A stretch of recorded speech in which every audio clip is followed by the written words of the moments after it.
দক্ষিণ ত্রিপুরার সাব্রুমে নেমে এসেছে শোকের আবহ।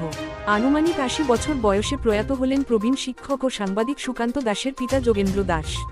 পরিবার সূত্রে জানা যায়, বার্ধক্যজনিত কারণে তিনি দীর্ঘদিন ধরে শারীরিক অসুস্থতায় ভুগছিলেন।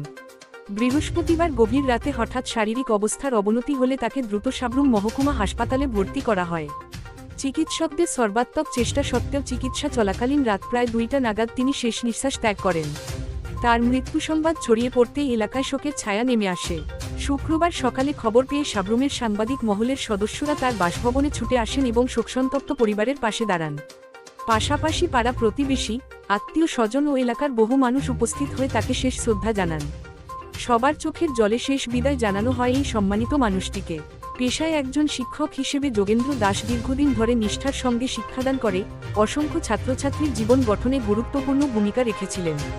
তার আন্তরিকতা, স্নেহময় আচরণ ও আদর্শ শিক্ষাদানের জন্য তিনি সাব্রুম শহরের ছাত্রসমাজের কাছে অত্যন্ত শ্রদ্ধেয় ছিলেন।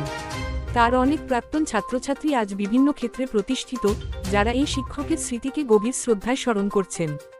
মৃত্যুকালে তিনি রেখে গেছেন এক পুত্র, ২ কন্যা, স্নেহের পুত্রবধূ, ২ জামাতা এবং ৩ নাতি নাতনিসহ অসংখ্য আত্মীয় স্বজন ও শুভানুধ্যায়ীকে।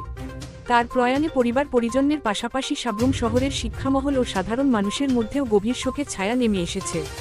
একজন আদর্শ শিক্ষক ও সজ্জন মানুষ হিসেবে যোগেন্দ্র দাসের স্মৃতি দীর্ঘদিন সাব্রুমবাসীর হৃদয়ে অম্লান হয়ে থাকবে।